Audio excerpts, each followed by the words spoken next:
Hi guys, welcome back to the channel. Thank you so much for clicking on today's video. Today we are doing our usual L Word retro react, but this video is slightly different. As I've mentioned before, season 3 is really my least favorite season, and I think a lot of people agree with me on that one. So I've decided to break season 3. Instead of doing all 12 episodes, doing one video on the first half and another video on the second half. So this video will go over the first part of season 3, the first 6 episodes, and the first 6 episodes are Labia Majora, Lost Weekend, Lobster, Light My Fire, Lifeline, and Life Size. Sorry if that was a bit stop and go. I was trying to picture them all in my head as I was saying them. Also, just a few little housekeeping things. If at any stage during the video you enjoy it, please consider giving it a little thumbs up, as it really helps out the channel. And if you want to keep up with everything L Word, including any season 2 information that we get regarding Generation Q, please subscribe to the channel and make sure you hit the bell notification so that you're notified every single time that I upload a video. Also, my recent giveaway was for an L Word t-shirt, and I have contacted the person who won the draw on Instagram, and I only just contacted them probably a few hours ago. It's Friday today, and I'm waiting to hear back from them. And when I do hear from them, if they say it's okay to say their name, I'll say it in the next video. But if that is not you who did not win, don't worry. I will give more information on the next giveaway and how you can win it. So make sure you stay tuned to the end of the video. And without further ado, let's get started on our season 3 part 1 review. As I've always done with these retro reviews, I'm going through each character as opposed to each episode. And most of the characters now are kind of coupled up, and I've kind of kept this trend going because it's just easier to talk about that way instead of, you know, talking about Bette and Tina, and there's so much crossover, so it's just easier to talk about couples. Starting off with Jenny and Max, and Jenny has obviously been in her treatment center as she was in a very bad place at the end of season 2. She seems a lot better now, and it looks like she was in the treatment center for quite a while. She ended up finishing her book when she was there, and she was actually roomed with a woman who her mom is quite a famous book publisher. So Jenny really lucked out there, and she spent a little bit of time with her family and her mom in the beginning, and then her and Max, who then is still identifying as Moira, they drive like across the country back to California, and Max ends up moving in with Jenny, and they're dating through the first half of the season. The very last episode of the first half, Max and Billy, who's the new manager of the planet, end up hooking up, and Jenny walks in on them. So things are not going great relationship wise, but Jenny just finds out in episode 6 also that her book's going to be published, and they gave her first half of her advance, and she's working as a waitress in the planet, so it's a lot of money to her. And you know, she has this cute scene where she's like, please excuse me, and does it all like calm and cool and collected, and literally like walks like 3 feet away from the woman and starts freaking out and like jumping for joy, literally. So this Jenny I can really be on board with, where she is obviously doing really well, working really hard and being like a good friend and a roommate. But as we know with Jenny, these things don't last for too long, and when Jenny's given this advance, the publisher kind of says to her, you know, fiction isn't really selling right now.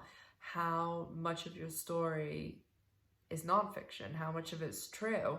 And could we kind of tailor it and market it as a nonfiction and more of like a survival mentality book where, you know, I went through this horrible thing and I came out the other side. And those type of books were really popular then and still are now. So this is the beginning of seeing what transforms into Girls and all of that mess later on throughout the rest of the seasons. As we know, like by season 5 it is being made into a movie, and before that, like season 4, it's a really popular book. A little personal insight here, like my actual job in real life is a publisher. I'm not a book publisher. I do more casino games and things like that. And publishers do have a huge amount of influence on their clients. It's more of, like I always say to the people I work with, you know, I am an expert in my field. I know what sells, what brings people in to use your product, read your book, play your game, whatever it is. And therefore publishers do go and kind of say, this is what's hot in the market right now, you should do this or change that. And they will generally edit your product as you're going along, and they see it in the very elementary stages and tell you, okay, these things are really good and maybe think about changing this. And I always caveat any advice that I give as, you can take all of my advice, take none of it, or take some of it. And that is the role of a good publisher, that their client trusts them and trusts their opinion and trusts what they're saying and what they're doing and their knowledge and their expertise. I have heard people before say, oh, would like a book publisher really say that? And obviously, like I said, I'm not a book publisher, but in my experience as a publisher, yes, totally. They have way more of a conversation than that. And maybe it was just a circumstance of, like, obviously Jenny's written this book while she was in treatment and things, but a publisher is there from the very early stages right up to it being published, and even then we'll look at data and everything like that afterwards. So sometimes people are a bit like, what do publishers do? But again, in my experience, it's being that expert that is with the product, book, game, whatever it is, movie, from day one till way past it's been released, and is the person that's kind of a sounding board and manages everything about getting the book, movie, game out and making it the best product it can possibly be. Obviously, the beginning of this season, we meet Max for the first time. And this is one thing about season 3 that makes it so difficult for me to watch, because they are just horrible to Max. And some of the scenes, like the scene in episode 3 where they go out for dinner and they're at that really fancy restaurant, just the way they treat Max is just awful. And there's so many scenes like that where I just cringe. And some of the things that they say, like well-intentioned, just, oh, they just come off so terrible. There's one scene that Kit talks to Max and basically says, you're betraying women by transitioning. And yeah, it's just awful. The person who comes off the best is Billy, Kit's new manager at the Planet, who actually sees Max and gives him advice. And yeah, okay, the way they go about it isn't the greatest. Max should have gone to a doctor and gotten proper tea dosage and stuff, but yeah, I just feel really sorry for Max, and I'm glad that the L Word has been able to say, listen, what we did was really wrong, and they're trying to rectify that in Generation Q, which I don't think they've quite done it yet. I've mentioned before on the channel about the Netflix documentary Disclosure, and it is brilliant. Everybody should go and watch it. It has Laverne Cox, Leo Sheck, who plays Micah in Generation Q, and there's just countless people in it, and they all talk about how Max was the first trans person to be in a scripted, like, leading role, and how important it was, and how they really dropped the ball with representation and things like that. And you know, everybody on that documentary acknowledges that it was important to have Max, and yeah, things didn't go great, but they're trying to do things better with Generation Q, and that's great that they can hold their hands up and say, listen, we made a mistake here, how can we fix it? On to our next couple, Kit and Angus, and I'm so glad to see the back of Benjamin Bradshaw. I just really didn't like him, and he was not good for Kit at all. Kit is doing super well, and the planet's doing well, and Kit just seems like really happy, and you know, things are going well for her, and she's worked hard for it. And Angus obviously is a new character, and whenever he says his age, that he's 35, I remember obviously watching the show when I was a lot younger, and he's only 2 years older than me now, and I'm like, wow, I cannot believe that like I'm close to the same age as the people on the show now. Yeah, Angus and Kit in the first 6 episodes, everything's going great. They're super happy, doing super well. And I actually really liked Angus and Kit together. And I really hated what they did with making him a cheater. It is great to see them together and things again. And I just loved that he worshipped Kit and thought she was just amazing. And it just made it even more bitter that he cheated on her, and it was just such a pointless cheat too. Like, not that there's ever a justified cheat, but it was just, you know, like a physical attraction thing. Like, he wasn't in love with the other person or anything, so he really ruined it with Kit. On to Dana and Lara, and one thing I was thinking when I was flipping around between these episodes that I've never really thought about before, Dana has gotten off very lightly for her cheating, and maybe it wasn't because she went there totally physically, but if you think about, Dana cheated on Tanya with Alice, and then she had this kind of emotional affair with Lara behind Alice's back, and everybody kind of forgave her because it was Lara, and whenever they split up before, they were still in love. And who does this sound like? Bette did totally the same thing. And yes, Bette cheated on Tina with the carpenter, and then cheated on Jodie with Tina, but they're exactly the same basically. And Bette gets this terrible reputation as like this awful serial cheater, and yes, she was a cheater, but Dana did the exact same thing. So why does Dana get off so lightly? There are so many things to dislike about season 3, and one of definitely the top 10 things that I dislike about it is this separation of Dana and Alice, and how they're not even friends, because obviously why would they be? And there's even a scene where Dana says to Lara, how did she know we had people over last night? Because Alice has said, oh, when so-and-so came over, what did they think of the statue?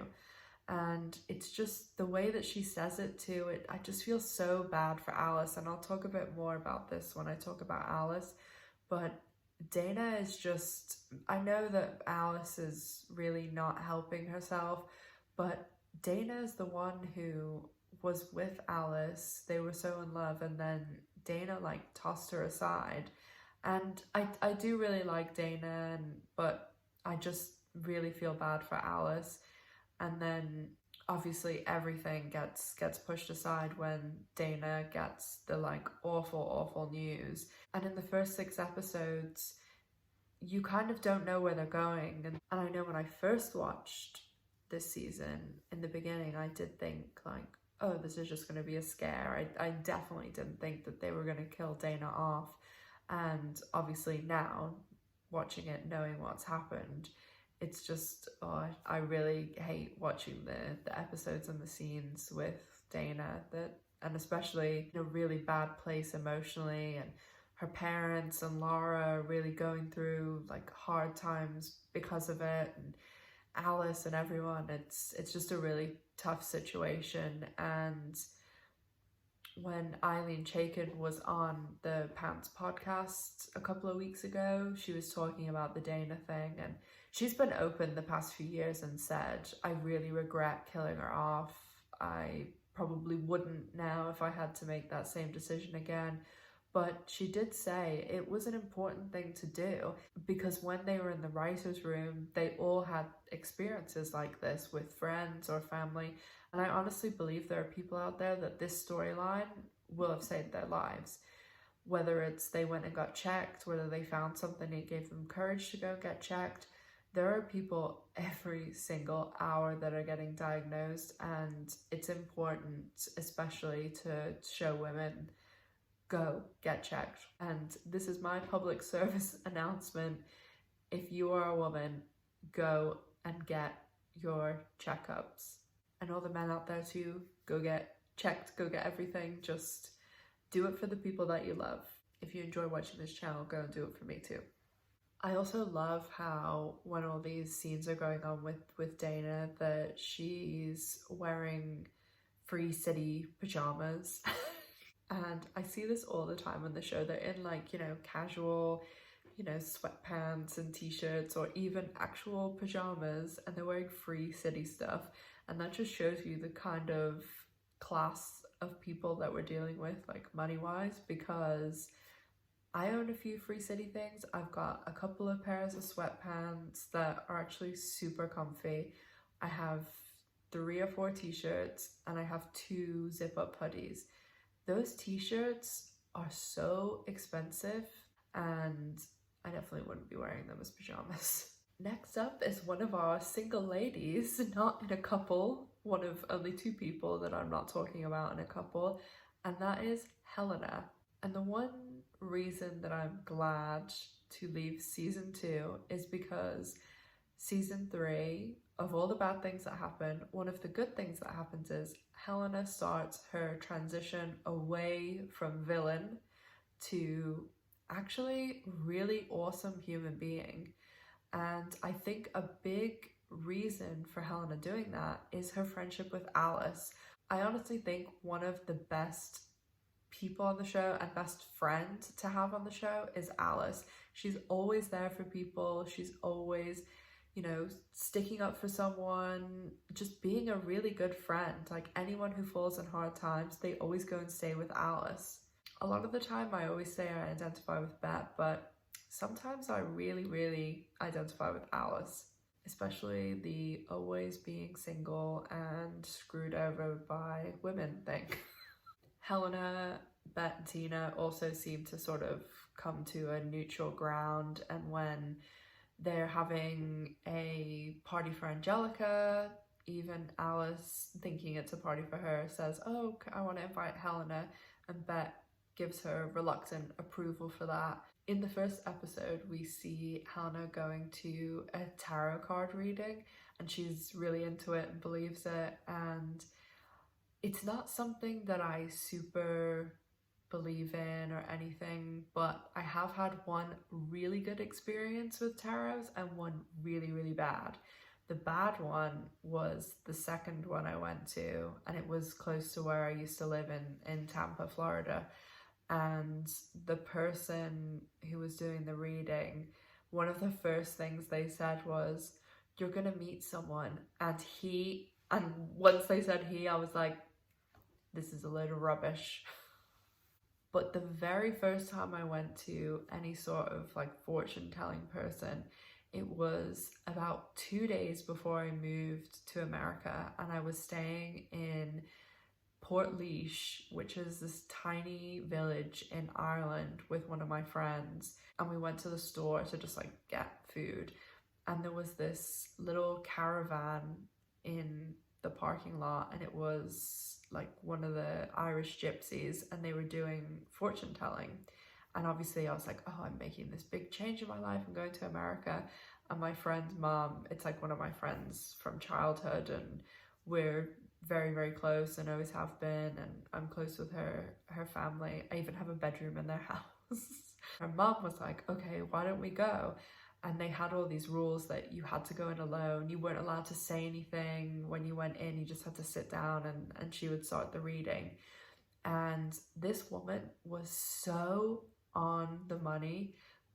Everything about her, I was like, this is crazy. I didn't even tell her my name, nothing. And when she did the reading, she was saying like, you're making a big move, all these things that were true. And then she also told me that within the first weeks, one of the first people that I was going to meet was going to be this person that I was going to have this like big first love with. And she gave me the initials, and I'm not actually going to say the initials because, spoiler alert, my first real girlfriend, first love, she follows my Instagram and the comments and stuff sometimes. So I'm sure someone could definitely figure out who it was easily if I gave the initials. So there's some other things that the woman said, and it just pretty much, if she said 20 things, 18 of them came true. It was pretty wild. But she was in like this random little caravan in the middle of Ireland. You'd never be able to find her again. And then a few years later, I had that experience with the person in Tampa saying he. So, I don't know. Maybe they're just really good at reading people. Who knows? But Helena, I like this path we're on with Helena. We know that Helena just gets better and better with each season. Yes, she does have some retcon moments where things like, where are her two children? They do change her personality and just her in general. But yeah, I really like Helena from this point onward. She definitely improves for the better. Next up is Carmen and Shane. Carmen and Shane just go through this roller coaster of there's some really, really good times and some really, really bad times. In the first couple of episodes, Shane and Carmen, are just lovey-dovey and everything's going so well, and Shane goes over to Carmen's and her family, and you can just tell that Carmen is so happy that Shane is getting on with her family and it's going well. It's just really nice. And then Shane just F's the whole thing up. I mean, Shane. We all saw the suspenders, stocking, garter, dance thing, and yeah, Bette is my number one, but Carmen is a close second. I think Sarah Shahi is just gorgeous, and how Shane could ever go and sleep with Sherry Jaffe, just what was she thinking? I just have no words for what was she thinking. I mean, Shane and Carmen, there's the big focus on the family, Carmen and the quinceanera and everything like that. When I lived in Tampa, I think pretty much 80% of the people in my class in high school had quinceanera. Where I lived in Tampa, it was a very big Cuban, Spanish population, so yeah, it was a very common thing to be invited to one of those. We also see Shane start with wax and all those things, and one of my favorite Shane and Carmen scenes is in the episode Lobster, episode 3, where Shane and Carmen go over to Alice's to get her to go to the restaurant, and Carmen is like, Shane, what is this? And Alice has the Dana cardboard cutout, and Shane just looks at it and she's like, oh, that's nothing, you should have seen it before. I just thought it was a really cute, funny scene. Speaking of Alice, onto our poor little Alice. She is definitely, I think, my second favorite character. I mean, as I've said countless times, Bette has always been my favorite character, but especially since Generation Q, I really love Alice, and I think Leisha Haley is awesome. Alice is really, really going through some hard times, and the kind of bright spot, I guess, especially once she started to get over or even begin to get over some of the Dana stuff, Alice has the new radio job at KCRW, and this is really the beginning of the char and actually her show that she now has, you know, this successful daytime show, Alice. And this was really the very, very early beginning stages of it. I mean, Alice is just really going through a difficult time. She's on all these different antidepressants and she's going off on Dana rants on her radio show, but it's just her manifestation of her grief at the relationship and what happens. And I really, really sympathize with her because I've totally been in that situation too. And I think it's even harder when the person that you were with and that you loved so much not only breaks up with you, but they immediately have basically started this relationship already with someone else before they've even ended it with you. I've been in that exact same situation as Alice, where you're going through this horrible, terrible breakup and they haven't even had the breakup period. They've moved on and are happy with someone else. And it's like, did I mean nothing to you because you don't even mourn the loss of our relationship? Like, you had already started a relationship with someone else. So I just really, really feel for Alice, and it's really hard. There's no other way to put it, and there's no right way to go through a breakup or anything. And I mean, I think everyone is a little bit hard. I know that Alice is not making it easy. She's really just putting everyone through the ringer. But Dana is the one who started a relationship with someone else, broke up with her, and then moved on in the space of like 5 minutes. And everybody, when we come into the season, seems to be really frustrated with Alice and like over it. Shane is a little bit more sympathetic and gives her a little bit more time because Shane is a really kind person that way. Bette and stuff seem to be a bit frustrated with her, and I just feel for her that way too. Maybe I'm identifying a bit too much there, but I just, yeah, poor Alice, basically.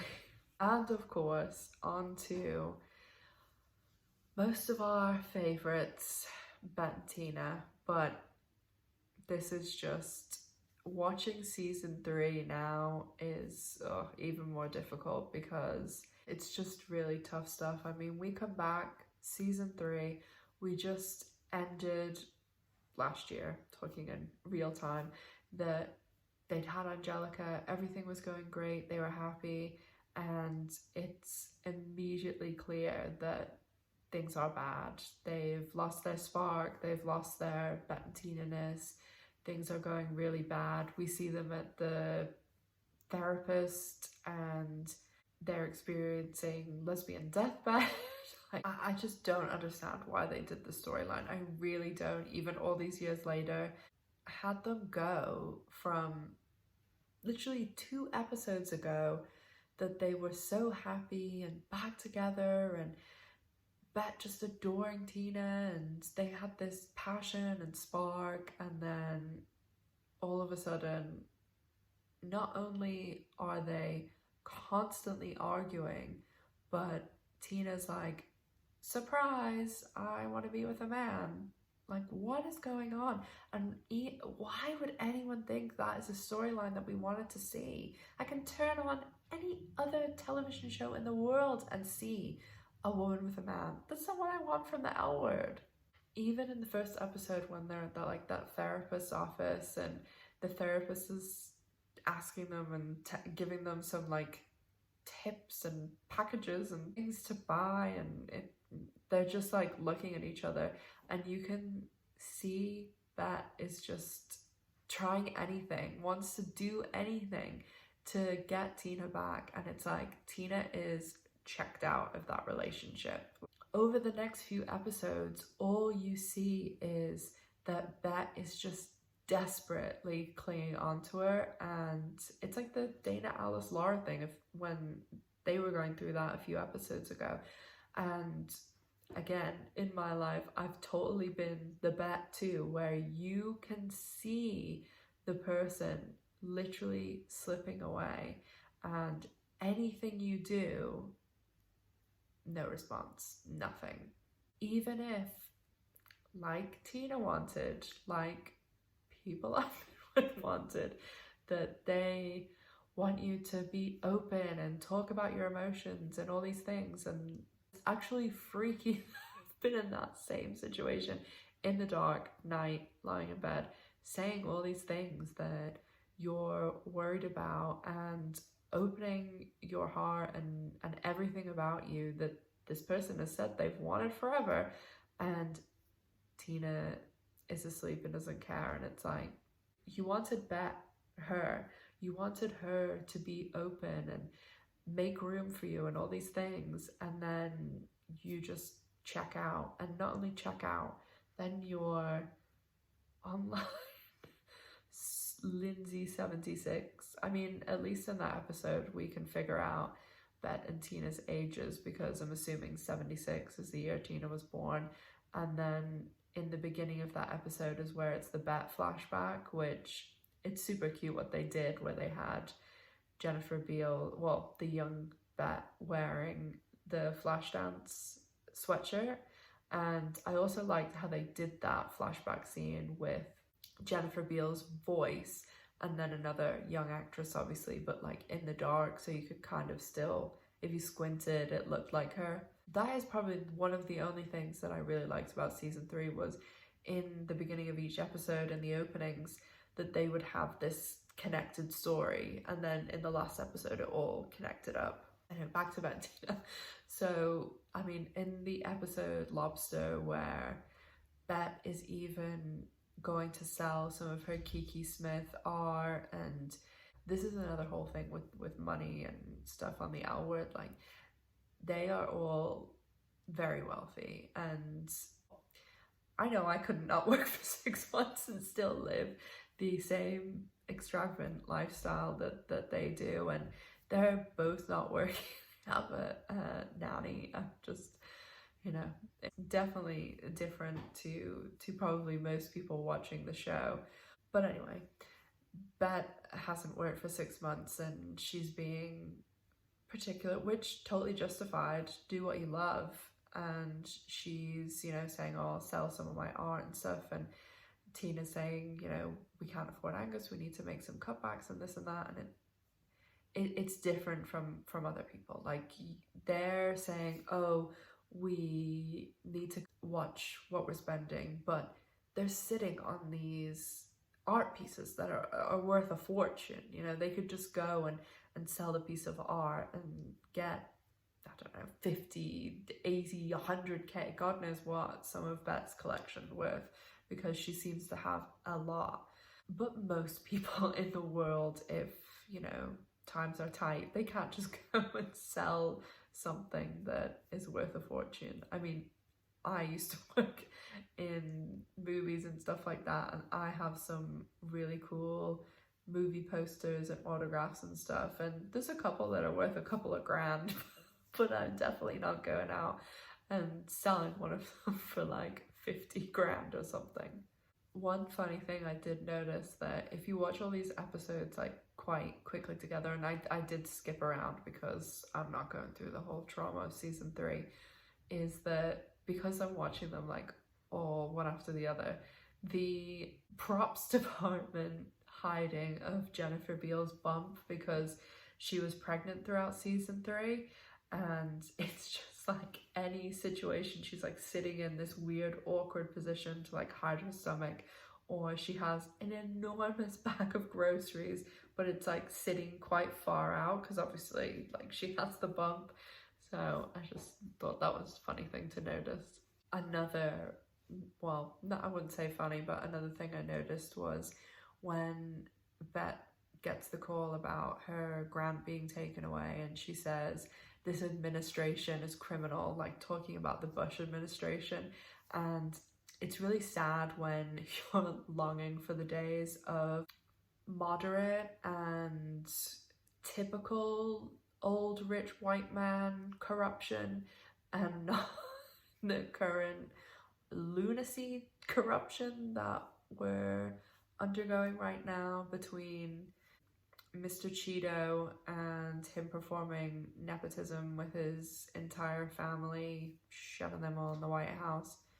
I mean, if you could tell me when I first watched the show that I would be longingly looking back at the Bush administration as the good old days, I would not have believed you. I mean, Bette also does start the whole Buddhist thing, which I always thought that was a weird character choice for her too, because it just doesn't strike me as something that would be up Bette's alley. And then unfortunately towards the end of the first half, episode 6, Bette and Tina also go through the awful situation with the adoption administrator, and it's just bad situation after bad situation. I mean, they get off on a terrible start and it just goes from bad to worse. Alice even crashes into her car. Everything is just really bad, and the adoption administrator even says it's really hard to come back from a bad first impression. And when they get their do-over, second chance, you know, the adoption administrator has said to them basically, how's she gonna know what a man is? Like, and Bette rightfully says, just turn the television on, they're everywhere. And that is just such a stupid argument, because yes, there's lesbians out there that raise amazing children, but there's also a absolutely shit ton of single mothers who do the work of two parents and raise some awesome children too. So that is just the stupidest argument I've ever heard. But trying to save face and bring a man into Angelica's life, Bette asks her nephew, David, Kit's son, and he reveals himself to be an enormous homophobe, which is really shocking as Kit's son, Bette's nephew. It was just a strange turn to take, because a few episodes ago at Bette and Kit's dad's funeral, we see him, Kit, Bette and Tina all like embracing and being together, so that was a strange turn. But yeah, there's secret homophobes everywhere, I guess. And rounding out episode 6 and the end of the first half is that Bette finding out and Tina confessing that she is having feelings for men. And it's just, I mean, Bette's been going through a really hard time knowing that Tina's slipping away, and then to hear this, as she says, she's like, was I an 8-year aberration? This whole thing is the worst storyline the L Word has ever done, in my opinion. To split up the main couple that kind of a lot of people look to as, we want this one representation of a positive lesbian couple, that things just go, look how much everyone loved the end of season 5 and season 6 when things are just going well for them. We want one unproblematic couple. We don't need drama from everyone. There needs to be one couple that we look at that's like the Jim and Pam. Like, look at them in The Office. Everybody wanted them to get together, and when they did, they were largely unproblematic. I mean, I know there was like at the very, very, very end of the show, which the last 2 seasons weren't great, but from basically season 4 through season 9, they were just this awesome couple. So why not do that with Bette and Tina? It would just make everyone so much happier. But to split them up, and then to also have Tina say she's having feeling for men, like, who thought of this and okayed it? And just terrible, terrible, terrible, terrible. What were they thinking? And we all know season 3 just goes from bad to worse at this point. It just gets worse. So the end of season 3, this is how we leave everyone. Jenny, her book is being published, and she and Max are splitting up after she's walked in on Max cheating on her with Billy, and Max has kind of started his transition. Kit and Angus are together and happy, and Kit's having a little bit of reservations, but Angus is winning her over. Dana is going through a really tough time going into the hospital. Lara is trying to be there for her. Dana is just really struggling with her diagnosis. Totally understandable. Helena is doing really well. She's got the move studio Tina's working for.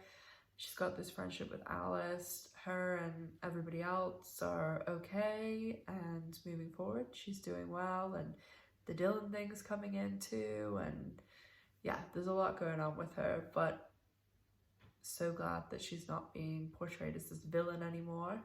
Shane and Carmen were doing exceptionally well, and everything was sunshine and kittens and rainbows, but Shane completely effed up and went and slept with Sherry Jackie, so we will see what happens there.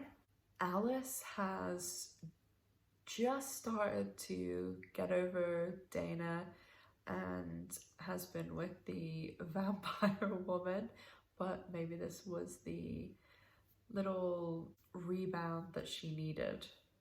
And Bette Tina, as I said, it is an absolute mess. Tina has confessed that she is having feelings for men. Bette is just watching Tina slip further and further away and is a mess and doesn't know what to do about it. All these issues with money and work and everything, so they are not in a good place, and for the foreseeable we are not getting any good times from Bette and Tina. And so that is it, guys, for season 3 part 1, episodes 1 through 6.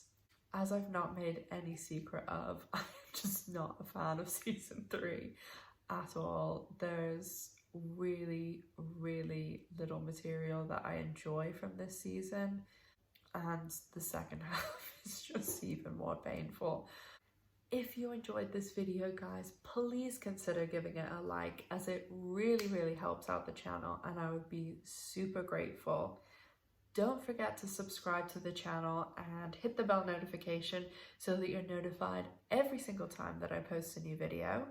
I will be back very soon with season 3 part 2 after I've suffered through some of the 7 through 12 episodes. And I also will be back in between with some of my new series, which is a deep dive into certain topics and how they relate to the L word. The very first one that I did was a deep dive into Generation Q and basically what went wrong, what went right in season 1, and I'll link it up in the cards above. And about 2 days ago, I posted a little bit of update news on Generation Q season 2, so be sure to check that out too. I also have a special new giveaway on the channel, and since Generation Q season 1 is coming out on DVD, that is what I am going to give away. So if you'd like to be put into the draw for Generation Q season 1 on DVD, whatever country you're in, that's still a thing with DVDs, the regions, I will make sure to order it from Amazon or somewhere that's the country version that you need to watch it. So all you have to do to enter the draw is be a subscriber on the channel, like this video or any of my L word videos, and to comment on this video and let me know your favorite moment and your least favorite moment from season 3. And because this season 3 I'm only doing part 1 and part 2, this draw will go this video part 2 and then for season 4, and I'll announce the winner in the season 4 finale. Also, don't forget to follow me on social media to keep up with everything L word related in between videos. I do post quite a lot on Instagram, Twitter and Facebook, so make sure to check those out. Thank you so much for watching, guys. I really appreciate it, and I hope that everyone is having a great weekend. Please make sure that you are staying safe out there, guys. If you need to wear a mask, make sure you're wearing one. Stay safe, take care of yourselves, and I'll see you soon. Bye!